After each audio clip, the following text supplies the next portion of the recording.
Bom dia! Sejam bem-vindos a mais uma aula de filosofia. E na aula de hoje nós iremos dar início ao capítulo 15 do nosso livro. O capítulo 15, ele traz um tema bastante interessante, que é sobre o sentido da vida. Qual é o sentido da vida? Muitas vezes a gente acaba fazendo essa pergunta, não é verdade? Qual o sentido da vida, o sentido de tudo isso? Bom, então, para tentar responder esse questionamento, nós vamos estudar os filósofos que trabalharam sobre o tema da fenomenologia e também os pensadores, alguns pensadores existencialistas, que trataram justamente da questão da existência humana. Quando a gente se pergunta qual o sentido da vida, essa indagação é uma indagação bastante antiga, porque o ser humano ele sempre questionou o sentido da existência, sempre se perguntou por que nós existimos, como tudo veio a existir. E no estudo da filosofia, a gente percebe que isso vem desde os pré-socráticos, né? Quando os pré-socráticos tentaram responder qual a origem de tudo. Ao buscar sobre a origem, traz também essa ideia do motivo pelo qual tudo existe, né? Qual o sentido de tudo. Mas aí eu trago outras indagações para vocês. Tem sentido perguntar qual o sentido da vida? Será que a vida necessita ter um sentido mesmo? Porque a gente busca ter essa resposta, porque isso se torna algo tão necessário. Será que a vida possui de fato um sentido? Um sentido que seja independente do que nós pensamos? Ou somos nós que damos sentido à vida? A vida ela possui um sentido ou somos nós que damos um sentido a ela e ela não possui, nós criamos um sentido para ela? O que será de fato? São indagações que são feitas na filosofia. Bom, aqui nós temos o filósofo Husserl, que ele tratou justamente da questão relacionada à fenomenologia. E o que é isso, fenomenologia? Logo mais vocês vão entender melhor o que é isso, né? Aí tem o título, a fenomenologia, a ciência das essências, né? Husserl, ele, para tentar explicar o que é fenomenologia, ele explica a diferença entre o que são fatos e o que são essências. Então, o que são os fatos? Fato é aquilo que vai acontecer relacionado com o tempo, passado, presente e futuro, ou com o tempo e com o espaço, o local, o lugar onde aquilo acontece. E o fato, ele é algo que é contingente. E o que é contingente? Essa palavra contingente ela é bastante presente na filosofia existencialista e na fenomenologia. Essa palavra contingente ela vai significar incerteza. Quando algo ele pode ou não pode acontecer. Então, é algo que você não consegue ter uma certeza absoluta. Como, por exemplo, quando você vai somar 1 mais 1 é igual a 2 e você tem certeza disso, porque não muda, 1 mais 1 é igual a 2. Porém, você não pode ter certeza, por exemplo, como vai ser o seu dia amanhã. Por quê? Porque pode acontecer coisas no seu dia que você não imaginava. Então, você pode, por exemplo, falar que amanhã você vai fazer determinada coisa e acabar não dando tempo e você não faz. Então, você não tem uma certeza absoluta. Então, isso é algo contingente. Então, percebam que os fatos eles vão estar relacionados com a nossa realidade e com particularidades. Ou seja, os fatos eles vão ser particular, subjetivo dos indivíduos, vai estar relacionado com o que acontece. E as essências. O que é essência? Esse termo essência, ele já tentou ser respondido, né? Como nós estudamos antes, lá no segundo ano, sobre Aristóteles, né? Que Aristóteles ele vai falar o que são essência. E aí Aristóteles ele vai dizer que a essência é aquilo que faz com que o ser seja o que ele é. Lembram que nós estudamos sobre isso? Se a essência deixa de existir, o ser também deixa de existir. Já Russell ele vai trazer um conceito diferente de essência. Ele vai falar que essência são os conceitos que são universais, são ideias universais. Como assim? Vou explicar para vocês entenderem melhor. Imagine o miado do gato, né? Imagine o miado do gato. O miado do gato é diferente do latido do cachorro. Então, mesmo sendo diferente, o miado do gato, o latido do cachorro, o cantar de um pássaro, você falando, são coisas diferentes. Mas, ao mesmo tempo, essas três coisas têm algo em comum. E o que é que eles possuem em comum? O fato de serem um som. Então, o miado do gato, o latido do cachorro, o cantar do pássaro, a sua voz, tudo é um som. Então, eles possuem isso em comum. Então, qual é a essência do miado do gato, do latido do cachorro, do cantar do pássaro e da sua voz? É o fato de serem um som. Então, o som é a essência. Então, dessa forma, Russell estabelece que as essências são ideias ou conceitos que são universais. Por quê? Porque isso não muda. E é em qualquer lugar, independente do tempo ou do espaço. Há séculos atrás, o miado do gato, o latido do cachorro, o cantar do pássaro, a voz humana continua sendo um som. Isso não muda. Independente do lugar que esteja, independente do tempo, é um conceito que é universal, certo? Então, dessa forma, Russell ele explica o que são essências e o que são fatos.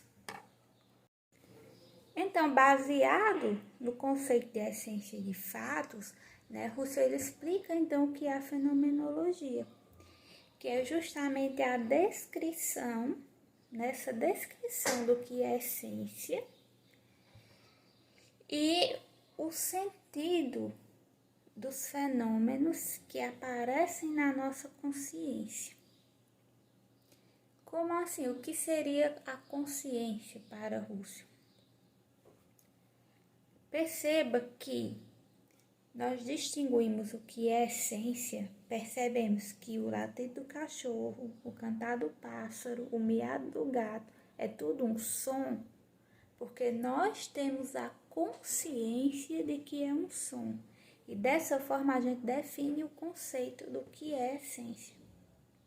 Então, a consciência vai ser uma atividade que vai estar relacionada com as experiências que nós humanos possuímos. A experiência de quê? De ouvir. Né? Você distinguir o que é o miado do gato, o latido do cachorro e definir tudo como um som, vai estar relacionado com a experiência de ouvir. Então, é uma atividade vinculada às experiências humanas.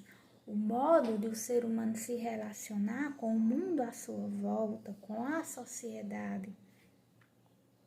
E essa forma que nós nos relacionamos com as coisas, entendendo o que é a essência das coisas, permite que a nossa consciência dê sentido a elas. Então, é a nossa consciência que vai dar sentido às coisas, de acordo com Russell. Então, se a nossa consciência ela consegue detectar o que são as essências das coisas, ela consegue dar um sentido. Por exemplo, você tem consciência do que é importante, você tem consciência do que é importante para você porque você deu um sentido para aquilo e aquilo se tornou importante para você. Então, isso é o que é chamado de fenomenologia. O estudo da descrição das essências ou dos sentidos, os fenômenos que aparecem na nossa consciência. Ou seja, a fenomenologia estuda aquilo que a nossa mente compreende e dá um sentido para aquilo, certo? Bom, e agora nós vamos para a parte da filosofia que é denominada de existencialismo. E o existencialismo vai tratar justamente sobre a existência, certo? E aí quando a gente fala de existência, vai estar muito relacionado com o tema do nosso capítulo, né? Qual o sentido da vida? Qual o sentido da vida? Por que nós existimos, né? Então, os pensadores existencialistas, eles buscaram compreender a existência e se direcionaram principalmente para a questão da existência humana. O existencialismo, ele, em seu surgimento, ele teve influência da fenomenologia, que a gente viu antes, porque a fenomenologia já traz essa ideia de buscar o sentido para as coisas, né, por meio da nossa consciência, e teve essa influência, né, principalmente de Husserl, e também a filosofia, né, de Søren Kierkegaard. Kierkegaard, ele traz essa filosofia existencialista, onde ele busca explicar o sentido da vida, e aí ele vai mostrar problemas que acontecem na vida humana, que trazem reflexões sobre a existência humana e do seu ponto de vista como isso pode ser resolvido e qual o problema de se resolver. Bom, Kierkegaard ele vai falar que a existência ela vai estar interligada com o contingente. E o que isso significa? Que a nossa existência ela está relacionada com a incerteza. Ou seja, todas as ações que nós fazemos, todas as escolhas que nós fazemos na nossa vida, a gente faz essas escolhas com a ideia de buscar alcançar algo. Mas isso não nos traz a certeza de que iremos de fato alcançar. Por exemplo, você estuda para ingressar na faculdade, mas isso não quer dizer que você vai conseguir. Porque muita gente estuda, a concorrência é muito grande. É claro que quem estuda tem muito mais probabilidade de conseguir do que quem não estuda, mas não é uma certeza absoluta. Então, eu não posso falar para você vai estudar, você vai passar. Até mesmo porque, como é tudo muito incerto, vários fatores podem acontecer. Pode dar um branco no dia da prova, pode você ficar doente, pode surgir outro problema e você faltar no dia. Então, muita coisa pode acontecer, é tudo muito incerto. E é isso que Kierkegaard atrás. Ele vai falar que a existência ela vai estar relacionada com a ideia de possibilidade. Ou seja, você estuda, você tem a possibilidade de passar no Enem, mas você não tem a certeza. Por quê? Porque a existência humana vai estar relacionada com o contingente, com o incerto, com aquilo que poderia ou não poderia acontecer. E aí, qual o problema disso? Que vai trazer um problema existencialista, que é o sentimento de angústia. E aí, Kierkegaard vai falar o quê? Que a angústia, ela acontece porque nós somos livres. E a liberdade nos traz esse direito de escolha. Porém, mesmo a gente escolhendo, a gente ainda não consegue ter a certeza. E então isso traz uma angústia, uma aflição. que é característica humana. Porque você nunca vai ver um gato, um cachorro, pensando na existência, preocupado com o dia de amanhã. Seu gato, seu cachorro, o animal de estimação que você tiver, ele vai estar ali comendo, dormindo, tranquilamente, vivendo seu dia tranquilo, sem pensar nessas questões. Já o ser humano não, o ser humano ele está preocupado, se preocupa com o futuro, se preocupa com a questão do mercado de trabalho, se preocupa com a questão de estudos, se preocupa com questões familiares, questões pessoais. Então, são várias preocupações e dentro dessas preocupações a gente vai tomando decisões, a gente vai fazendo escolhas, porque nós temos essa liberdade de escolher. Porém, a liberdade de escolha não é uma certeza. E aí é onde vem o sentimento de angústia. Por quê? Porque quando você escolhe uma coisa, você está abrindo mão de outra, mesmo sem você ter certeza. Então, quando você deixa de dormir até tarde, quando você deixa de assistir filme, quando você deixa de sair com os amigos, porque você quer ingressar em determinado curso superior, porque você quer seguir determinada carreira de trabalho, porque você busca uma determinada coisa, você está fazendo essas escolhas. Porém, você não tem certeza se vai conseguir ou não. Então, essa liberdade de escolha nos faz abrir mão de outras coisas e nos gera angústia, porque muitas vezes a gente sacrifica uma coisa em prol de outra e não consegue. E aí, por saber que pode acontecer de não conseguir, a gente fica angustiado. Então, Kierkegaard vai falar que a partir desse sentimento de angústia, tem um outro sentimento que ele também faz parte da nossa existência, que é o sentimento de desespero. E quando é que acontece esse sentimento de desespero? O sentimento de desespero, ele acontece justamente quando o indivíduo, ele olha para si mesmo.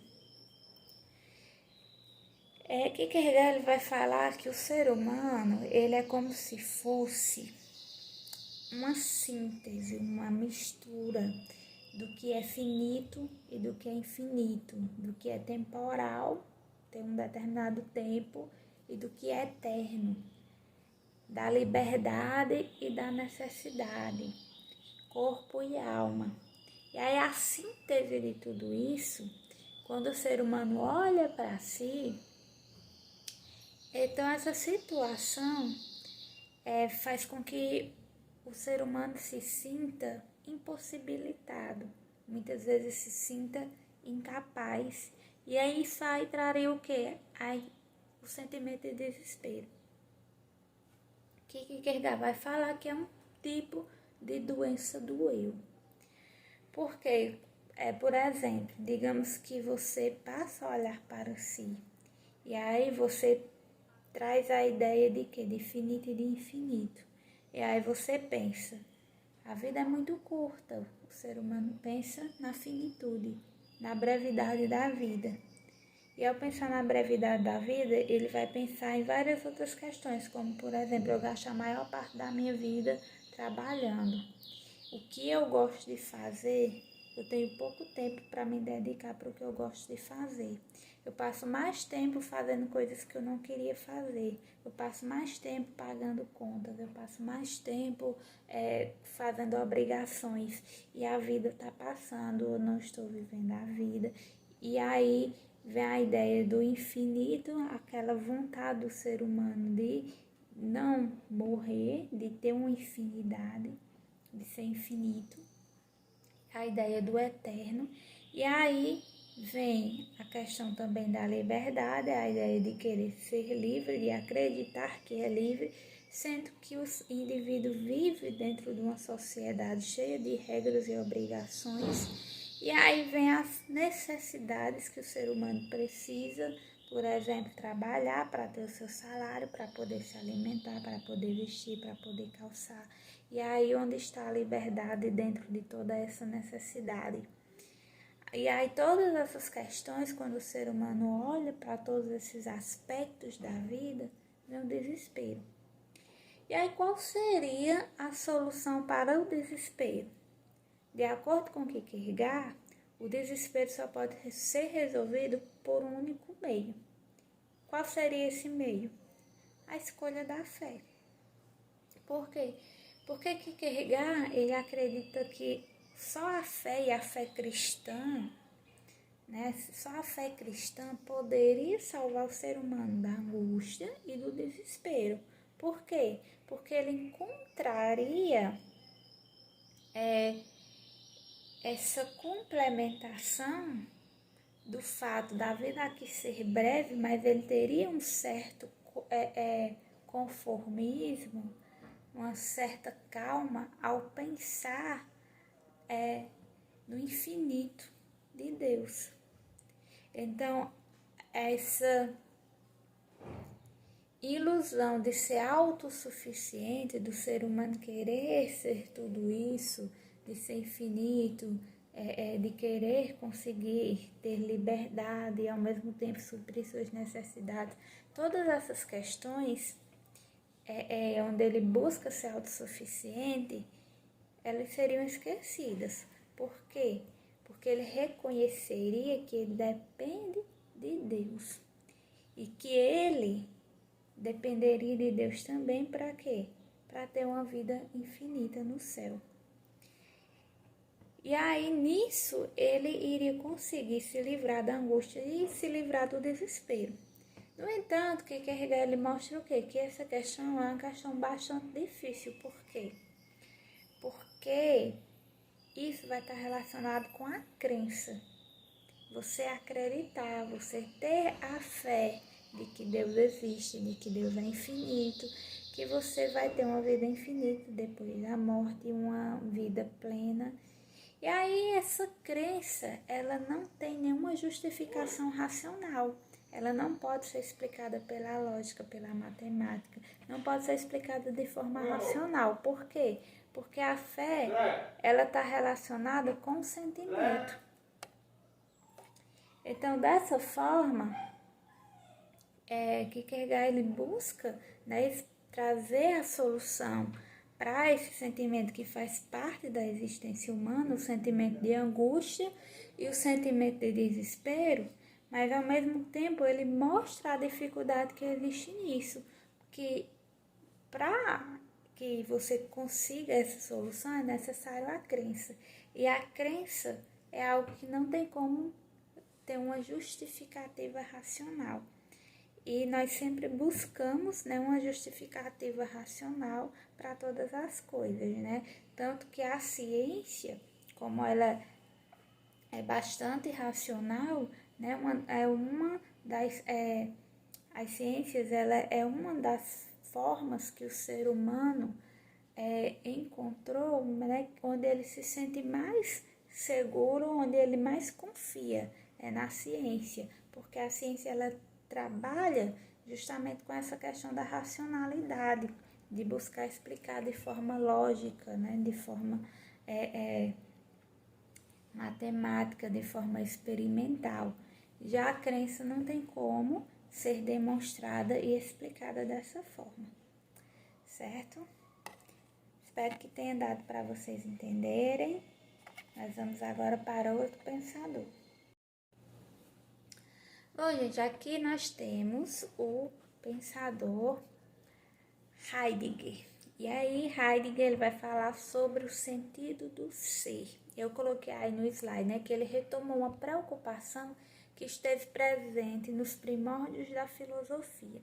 Como vocês viram lá no primeiro ano, essa questão do ser, ela foi trabalhada por Parmênides, né? Depois nós vimos também que ela foi trabalhada por Aristóteles, né? E como Aristóteles definiu o que é o ser na filosofia é tudo aquilo que existe. Existiu, é um ser.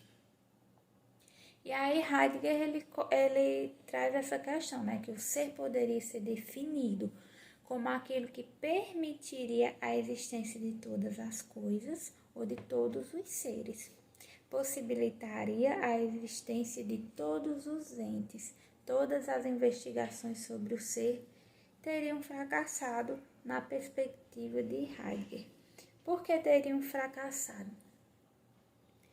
Porque, de acordo com Heidegger, para que você compreenda o sentido do ser, necessitaria tratar o ser de modo geral. Então, em sua obra chamada Ser e Tempo, Heidegger buscou investigar o ser.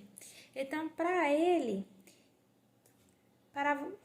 na perspectiva de Heidegger, para que você compreendesse o ser, que quando se fala ser, se pensa em todas as coisas e em todos os seres, tudo que existe é um ser.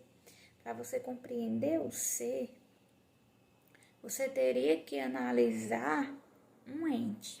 O que seria um ente? Seria um tipo de ser. Por exemplo, os objetos são ser, os animais são ser, o ser humano são ser, tudo é um ser. Porém, ele vai definir que os seres vão se dividir em entes. Então, nós vamos ter o ente humano, o ente animal. Então, a investigação sobre a existência humana passou a ser a escolha de Heidegger. Então, dentre de todos os entes existentes, ele escolheu justamente o ser humano. Por quê? Porque o ser humano é aquele ente que reflete, é aquele ente que pensa, é aquele ente que questiona. Então, a investigação sobre a existência humana passou a ser o tema da sua obra Ser e Tempo. Bom, então Heidegger, ele, ao escolher o ser humano como ente, justamente por ser aquele que pensa, que reflete, que interroga, ele chamou ele para diferenciá-lo dos outros entes existentes, ele chamou de Dasein, que é um termo alemão, Dasein. Traduzindo para a nossa língua, Dasein vai significar a expressão ser aí. O que é ser aí? Aquele ser que está aí, que está no mundo. Então, cada pessoa seria um ser aí. Então, cada ser aí, de acordo com Heidegger, ele só poderia ser compreendido em sua relação com o mundo à sua volta, em sua relação com as outras pessoas, com os outros seres. Por quê? Porque o ser aí é um ser no mundo. E por estar no mundo, ele está relacionado com tudo que existe no mundo. Então, de acordo com Heidegger, não tem como o indivíduo existir só sem o mundo à sua volta. Por quê?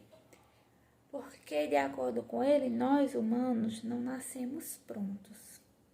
Nós nascemos com total dependência do outro, com total dependência das coisas. Por quê? A criança, ela precisa da mãe, precisa do pai, precisa se alimentar, precisa do outro. Então, o indivíduo, ele não nasce pronto, né? Ele necessita do outro. E aí ele vai se projetando. Então ele vai dizer que o ser aí, né, o ser humano, ele é um vir a ser.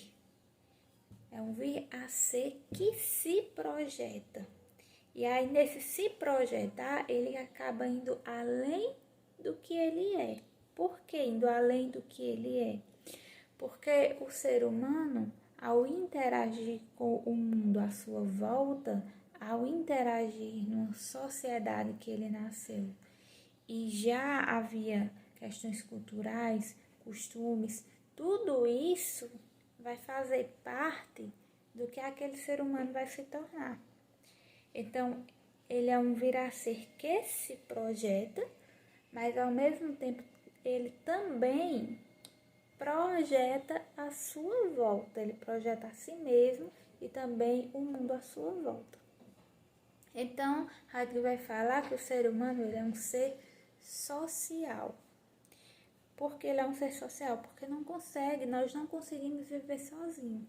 É um ser que está no mundo e também está com os outros. Nós vivemos em sociedade. O ser humano não consegue viver de forma isolada. Porque é a partir dessa convivência social que o ser humano se constrói e também consegue construir o mundo à sua volta.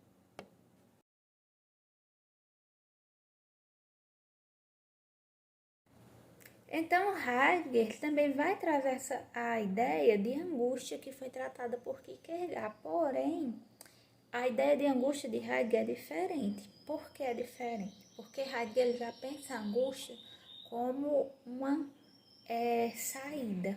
Como assim como uma saída? Ele vai falar que a grande maioria das pessoas tem uma vida inautêntica. O que é algo inautêntico? É algo que não é autêntico, que não tem autenticidade. Então, a pessoa que tem uma vida inautêntica seria aquela pessoa que tem uma vida que é falsa. É uma pessoa que tem uma vida superficial. É como você pensar, por exemplo, nas fotos do Instagram, que as pessoas tiram as fotos no Instagram cheia de filtro, né? E aí não condiz com a realidade, né? Aquela pessoa tá ali com aquela pele perfeita, com a iluminação perfeita, tudo perfeito, porém aqui não condiz com a realidade, foram filtros que foram colocados ali, então é algo superficial, algo que não é real. Então muitas vezes, né, a maioria das pessoas tem uma vida assim, ou seja, elas se relacionam com pessoas que elas não queriam, mas estão se relacionando ali de forma superficial porque trabalha, porque vem as necessidades que obrigam a pessoa a conviver, que obriga você a ter determinado comportamento. Muitas vezes você gostaria de agir de uma forma e você não age porque a sociedade impõe que aquilo é errado. Então, você acaba tendo uma vida inautêntica. Porém, essa vida inautêntica, Heidegger vai falar que ela pode ser derrubada, que é possível você impulsionar a existência de uma vida autêntica, uma vida onde o ser aí, né, o ser humano, ele enxergaria o seu verdadeiro ser. E o que seria enxergar seu verdadeiro ser? Seria você descobrir de fato o que você gosta e não gostar de algo porque todo mundo gosta. Por exemplo, escuta uma música porque tá na moda e todo mundo tá ouvindo. Veste uma roupa porque tá na moda e todo mundo tá vestindo aquele estilo de roupa. É algo superficial. Aí você não parou para refletir o que de fato você gosta. É algo que é empurrado e você vai seguindo aquilo sem uma reflexão. E aí, quando o indivíduo olha para si mesmo, ele vai então descobrir quem de fato ele é, o que de fato ele gosta, fora dessa superficialidade. Então, isso aí é possível acontecer por meio de quê? Por meio da angústia. Por quê? Porque quando o ser humano sentir esse sentimento de angústia, na perspectiva de Heidegger, é justamente quando ele acaba tendo um estranhamento sobre as coisas. Um estranhamento diante do cotidiano, onde ele vai pensar justamente o quê? Por que eu me visto assim? Por que eu estou ouvindo isso? Por que eu estou assistindo isso? Por que eu estou fazendo isso? E aí vem o sentimento de angústia. Se eu tenho consciência do mundo à minha volta e eu sei que isso está sendo feito só porque todo mundo está fazendo, porque eu estou fazendo também. Então, o estranhamento iria trazer justamente essa provocação. E essa provocação retiraria o indivíduo dessa reprodução e dessa falta de reflexão. Então, essa reprodução irrefletida, ela deixaria de existir. O ser humano passaria a fazer algo por meio de suas próprias ideias, do seu próprio pensamento, levando assim o indivíduo para o centro do seu ser e de si mesmo, onde ele iria buscar o autoconhecimento de si. E aí Heidegger vai falar o quê? De um outro ponto da existência humana, que é a questão da morte. E aí ele vai falar que nós somos seres que caminham para a morte. Por que somos seres que caminham para a morte? Porque nós temos um tempo limitado aqui. E cada dia da sua vida que passa é um dia a menos para viver. Cada aniversário seu é um ano a menos que você tem de vida. Porque a gente está se encaminhando para a morte. Ao dia da nossa morte, que a gente não sabe qual é. Mas esse dia vai chegar. E aí esse dia vai chegar e cada dia que passa a gente se aproxima mais dele. É algo triste de se pensar. Porém, Heidegger vai dizer que nós não damos atenção a isso. E aí, quando a gente pensa que a gente não dá atenção a isso, a gente pensa o quê? Será que a gente está dando realmente total importância a cada dia que a gente vive aqui? Né? Como se a gente não desse a real importância. Mesmo a gente sabendo que nos encaminhamos a cada dia para a morte. Porque todo mundo vai um dia morrer, a gente sabe que vai um dia morrer. Então, será que a gente está de fato aproveitando cada dia? Então, ele vai dizer que não, que a gente acaba indo no automático ali, fazendo reproduções, não refletindo sobre as coisas, tendo uma vida inautêntica e se encaminhando para a morte. Ou seja, a gente não se dedica, não dá atenção adequada à morte. Ou então a gente tenta ignorar, como se a morte nunca fosse ser algo pertencente a nós, como se a gente nunca fosse morrer. E aí ele vai dizer que a morte é uma possibilidade iminente, ou seja, não tem como a gente se livrar da morte. E esse é um grande problema da existência humana. Por quê? Porque a gente sabe que vai morrer e mesmo assim a gente não dá a real importância a isso. Né? Então, a gente vê o quê? Que às vezes as pessoas falam, se eu soubesse que teria sido a última vez que eu ia ver determinada pessoa que faleceu, eu teria dado um abraço nela, eu teria falado uma coisa diferente. E aí a gente só para mais para pensar na morte quando ela acontece. E mesmo quando ela acontece com familiares próximos, a gente não tem não dá aquela importância à morte relacionada a nós. Não dá aquela importância à nossa vida de pensar, pode ser o último dia que eu vejo essa pessoa porque eu posso morrer hoje ou amanhã. Ninguém sabe quando. E aí, se você soubesse, né, finalizar aqui essa parte do existencialismo de Heidegger com o seguinte questionamento. Se você soubesse que você iria morrer amanhã, você iria viver o seu dia de hoje como você está vivendo? Ou você ia fazer algo diferente? Fica aí para você refletir sobre isso. Bom, gente, já que nós temos outra questão do existencialismo que foi tratado pela filósofa pensadora Simone de Beauvoir. A Simone de Beauvoir, ela já vai trazer a ideia do existencialismo direcionado para a questão da mulher. Por que direcionado para a questão da mulher? Porque, como a gente viu na filosofia existencialista de Heidegger, né, o ser aí é aquele ser que se projeta, é aquele ser que busca se relacionar, né? Aquele ser que está se relacionando com o mundo à sua volta E ao mesmo tempo que ele se projeta, ele busca projetar e traz modificações também para o mundo à sua volta. E aí a Simone de Beauvoir vai falar o quê? Que quando o ser AI, ele perde essa liberdade, essa liberdade de se projetar, de ter essa relação com o mundo à sua volta, acontece algo chamado de degradação da existência em si. Ou seja, quando o indivíduo não tem a liberdade de se construir, de ser um vir a ser,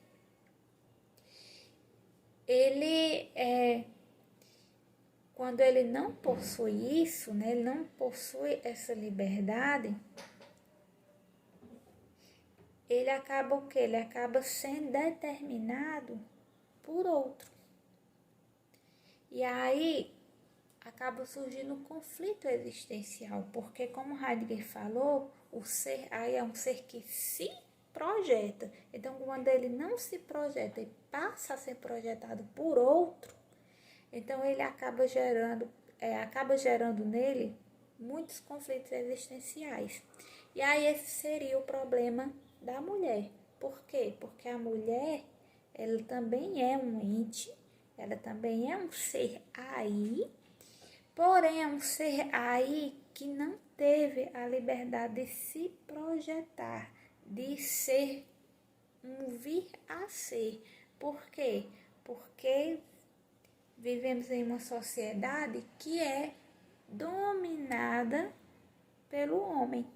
Então, essa sociedade dominada pelo homem, que durante séculos teve como base o patriarcado, onde a mulher tinha que obedecer o homem, ela existia para realizar as necessidades relacionadas ao homem e não as suas próprias necessidades. Então, isso fez com que a mulher ela deixasse de ter sua autenticidade. E aí a Simone, ela vai trazer um ponto bastante importante, onde ela vai falar que a mulher, ela acaba encontrando o quê? Ela acaba encontrando uma sociedade que a reprime. Então, mesmo que tenha tido um avanço muito grande do papel da mulher na sociedade, que muita coisa mudou de antes para hoje, mas ainda tem muita coisa para ser modificada, ainda está muito longe de termos uma igualdade, da mulher ter essa liberdade de vir a ser, assim como o homem tem. E aí, onde ela vai trazer a questão, onde ela fala que não se nasce mulher. Essa denominação de homem e de mulher é uma construção social. E nessa construção social, a mulher ela acabou sendo reprimida. E aí a gente percebe que até hoje, muitas vezes, né, as pessoas falam que o homem e a mulher trabalham fora. E aí, quando chega em casa, os dois vão arrumar a casa. E aí as pessoas falam que aquele homem ele é bom porque ele está ajudando a sua mulher. Mas não é uma ajuda. Ele também usa a casa, ele também suja a casa, é a obrigação dele. A mesma obrigação que a mulher tem, o homem tem. A mesma obrigação que a mulher tem de cozinhar, de lavar, de passar, de cuidar dos filhos, o homem também tem. Porém, a gente vive numa sociedade onde a mulher ela é reprimida e ela ainda é vista como um ser que existe para auxiliar o homem, para ajudar o homem, para tornar tudo melhor para o homem. E a sua própria autenticidade acaba deixando de existir. Bom, gente, espero que tenha dado para vocês entenderem. E agora nós iremos para a sociologia.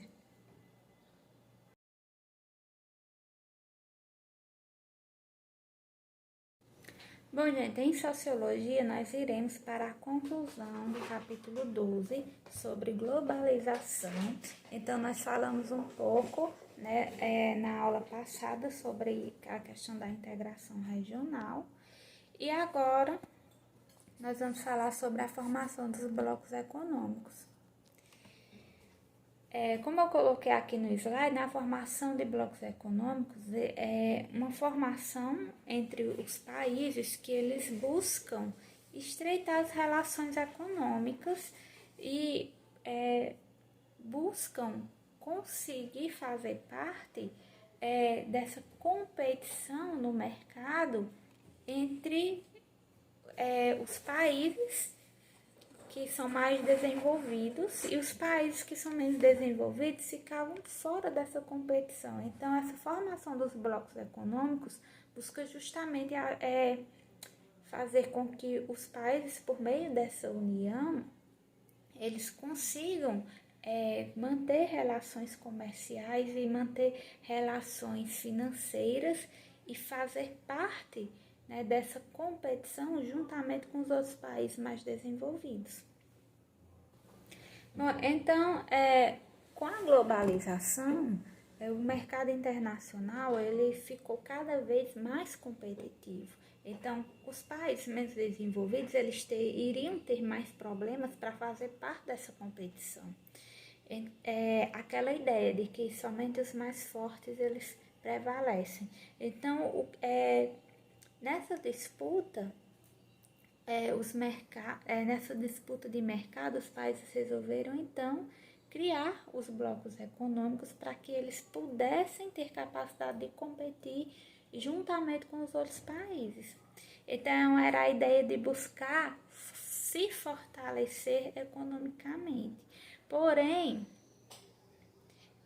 essa criação dos blocos econômicos, né, ela acabou estreitando as relações econômicas e financeiras entre os países que compõem determinado bloco. Mas nós temos dois pontos de vista, que seria o ponto de vista jurídico e político, onde ele vai ter a visão de que a criação desses blocos econômicos vai trazer como consequência o quê?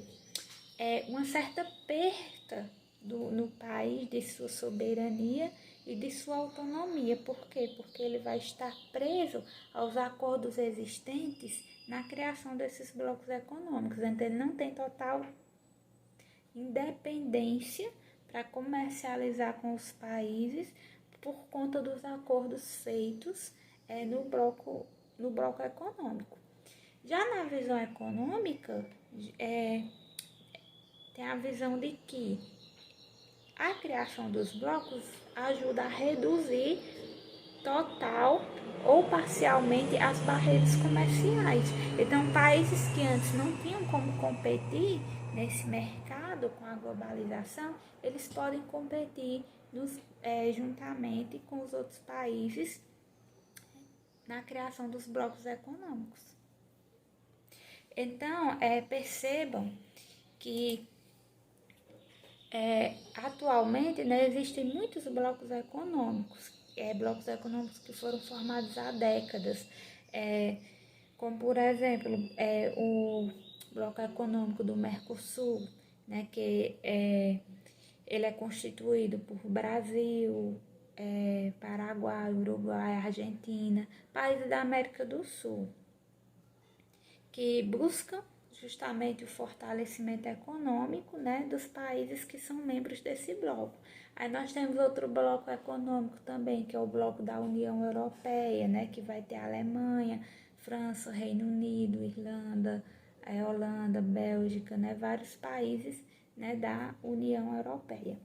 Aí a gente vê que esses blocos econômicos eles buscam justamente intensificar a economia desses países, né, e flexibilizar a relação comercial entre os seus integrantes. E essa flexibilização justamente com a diminuição de preço e a facilidade, né, na transação de compra e venda de mercadorias. Bom, e aqui nós temos uma visão de Zygmunt Bauman, que é um grande sociólogo, onde ele vai falar justamente sobre as barreiras e fronteiras existentes na globalização. E aí, Bauman vai tratar dessa questão e a gente tem que ter em mente o quê? Que mesmo com a existência da globalização, ainda existem muitas barreiras e muitas fronteiras a serem derrubadas, porque mesmo com a globalização, não existe aquela ideia, né, de uma globalização de fato real. A gente percebe que vai ainda existir muitas fronteiras, principalmente quando se trata da questão de imigrantes. E alguns países ainda são muito rígidos em relação a aceitar estrangeiros em seu país.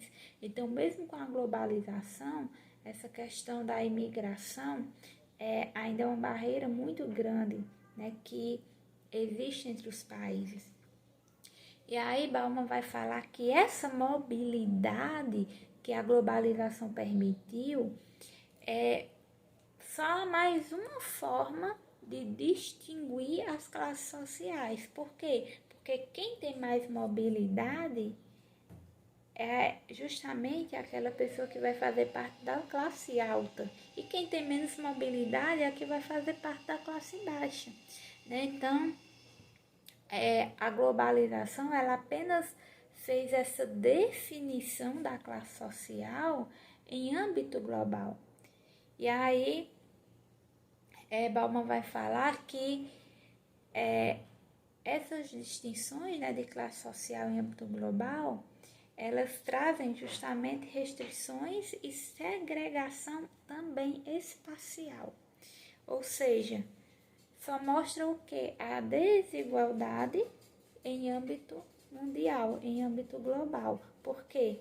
Porque quem é da classe pobre não tem a mesma mobilidade, nem financeira, nem capacidade de viajar, nem a capacidade de ter os mesmos recursos, o mesmo acesso à cultura que a classe alta possui. Então, isso ficou mais evidente ainda na globalização, porque você consegue ver isso de forma global, a mobilidade que um país tem e outro não tem, ok? E aqui nós temos dois sociólogos, o sociólogo Almin Malouf, onde ele vai falar que o mundo atual precisa resolver os problemas globais e que a globalização ela está distante de atender aos ideais universalistas. O que são os ideais universalistas? Aquelas ideias que nós vimos no início do capítulo, que foi trazido por McLuhan, a ideia de ver o mundo como uma grande aldeia global, de todos terem acesso a todas as culturas, de terem acesso às viagens, à informação.